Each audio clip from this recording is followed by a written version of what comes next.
My name is Scott Gaston. I'm here to cover unlocking warehouse excellence with AI opportunities and talking about how to build trust and transform the workforce to make that all happen. So what we're going to go through today, we're going to walk through the AI opportunities first, and then we're going to follow it up. Is he talking? Hello? Can you hear me?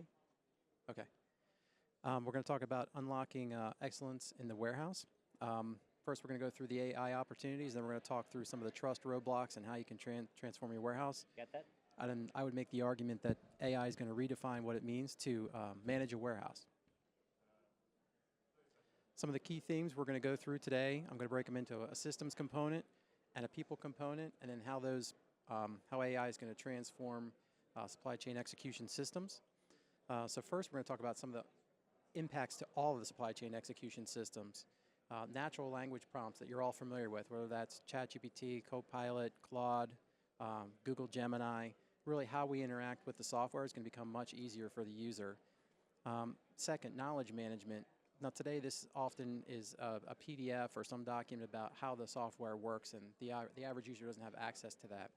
So how that's going to evolve is that will be available, as well as how the software is configured, and that will make it really easy for the operator to ask questions and have context-aware responses from the large language model.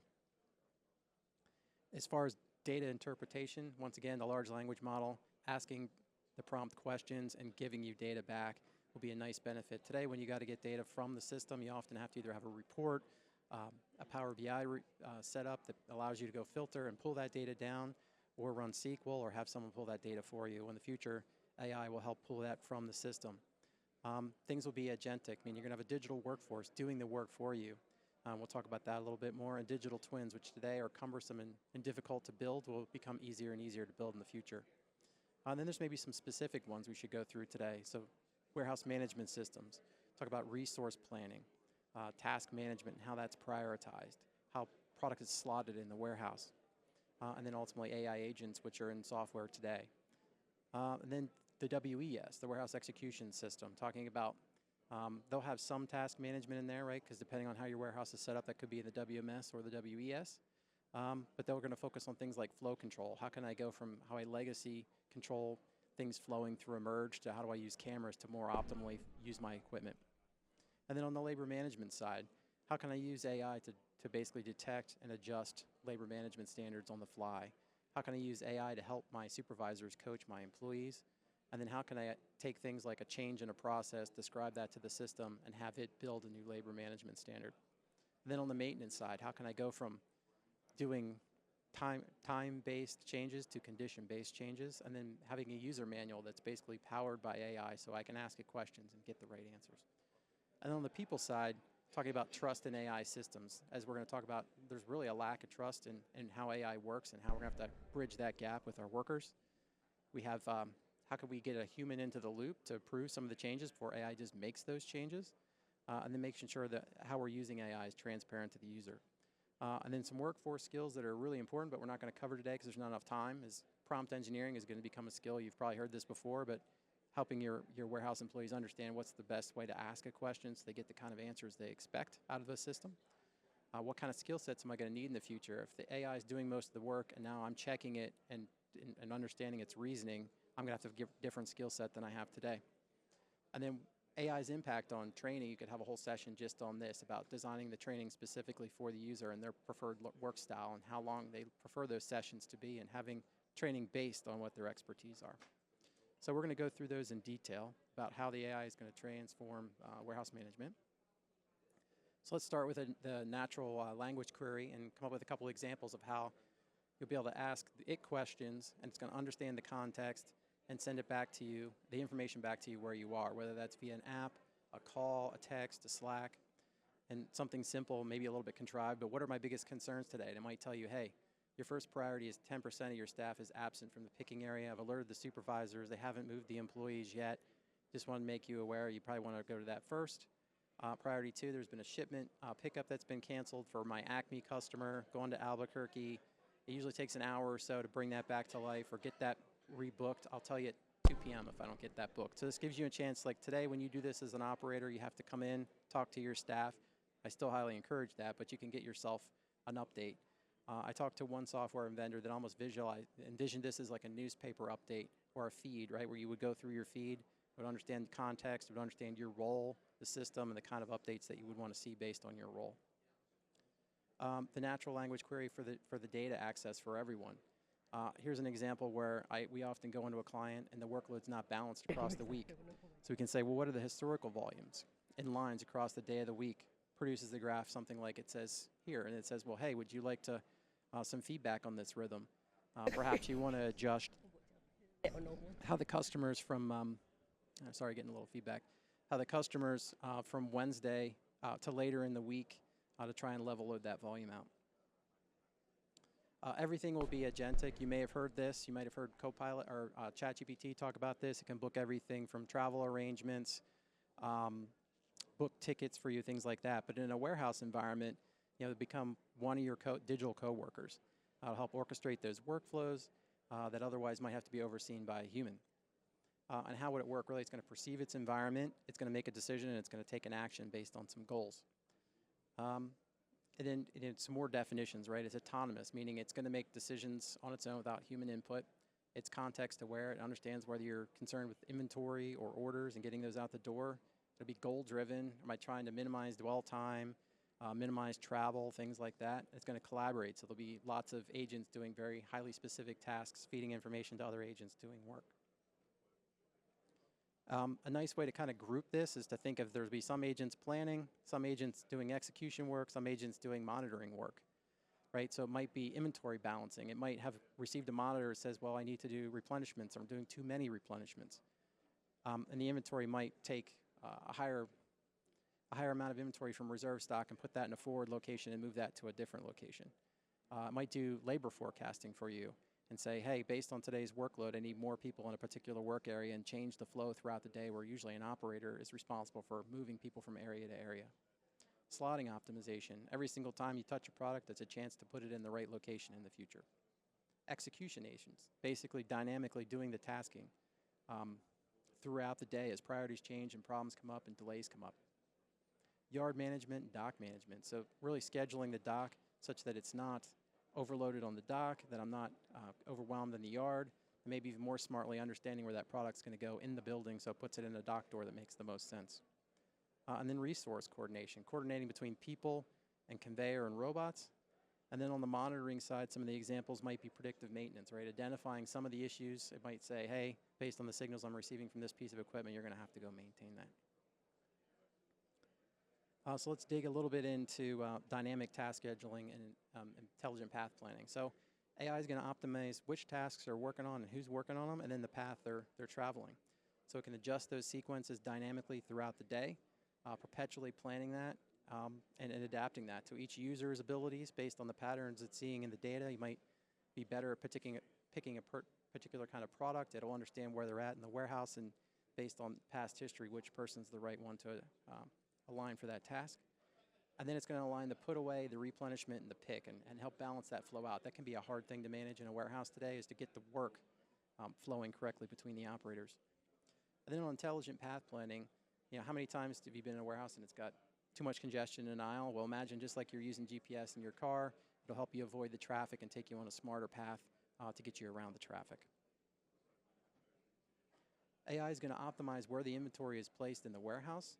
And really that can fluctuate throughout the year. This is kind of a hard thing to do in a warehouse today. The product has a life cycle. It comes in, it launches, it gets pushed into the network. There's promotions, there's seasonality, there's the end of life move.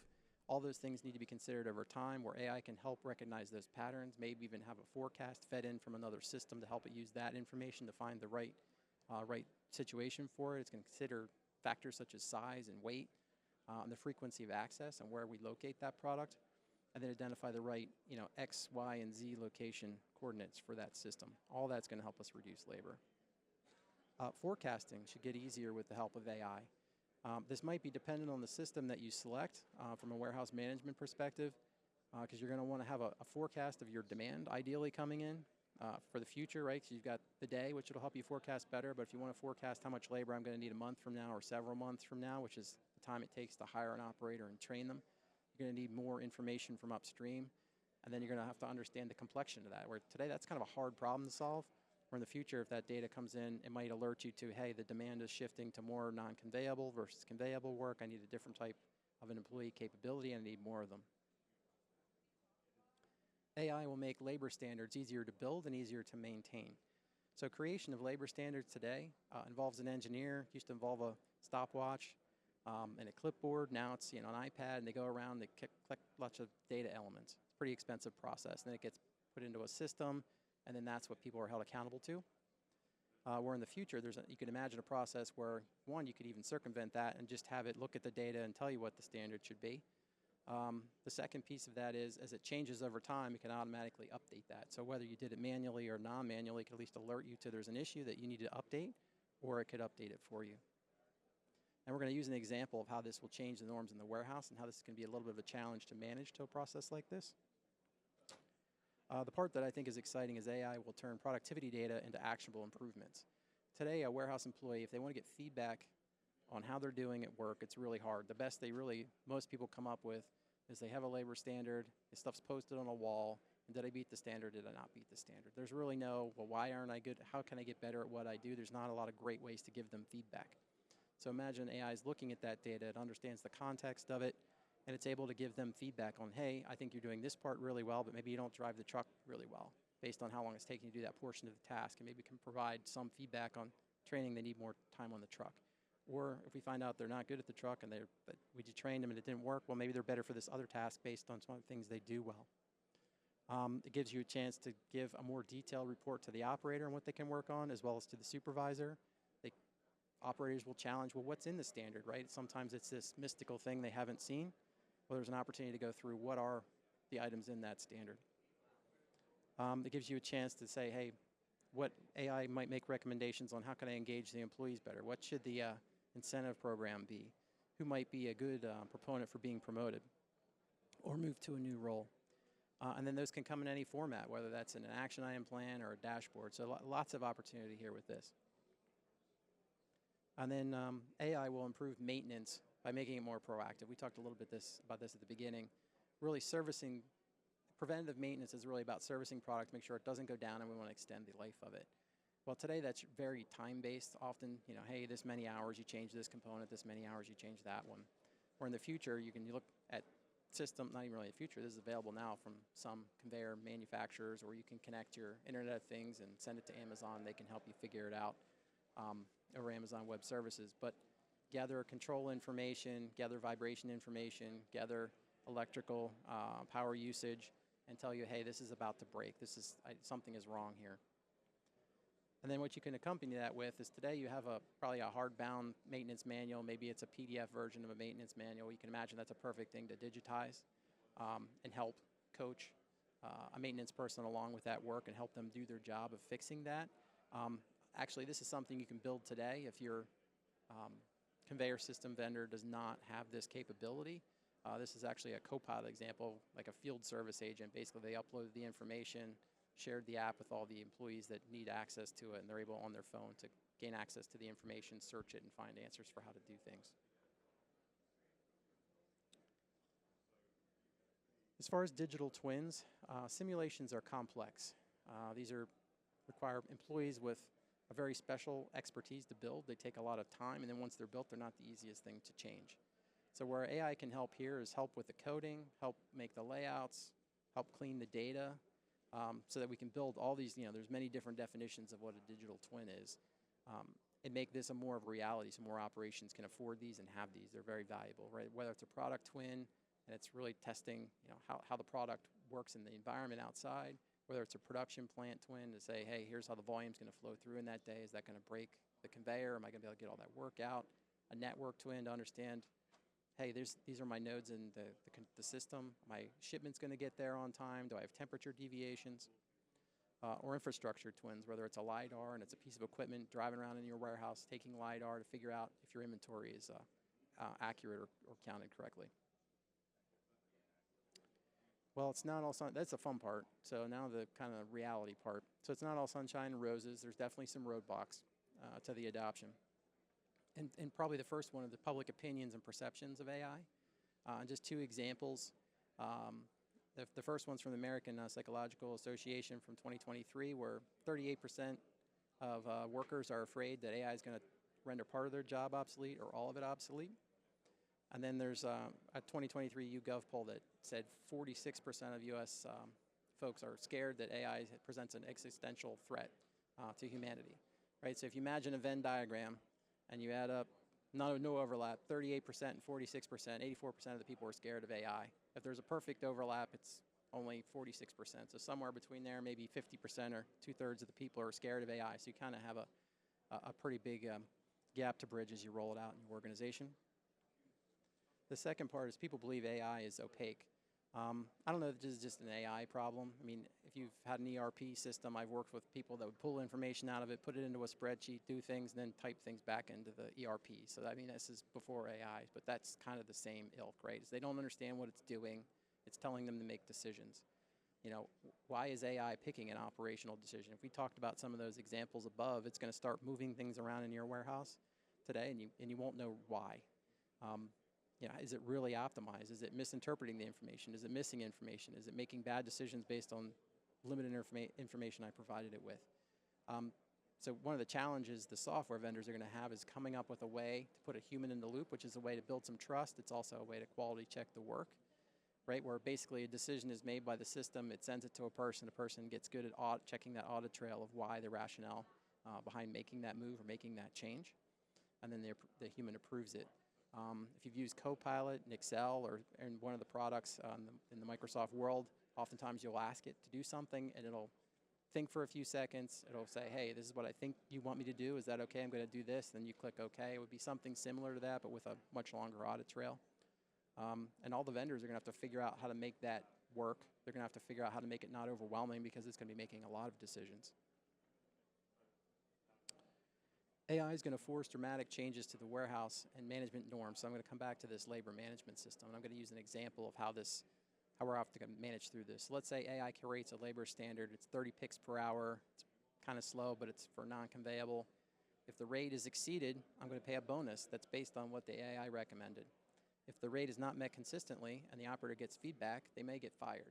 So if you think about that, essentially the AI did everything, and you got fired because all the decisions AI made except for the person sat in front of you and fired you right when it was done.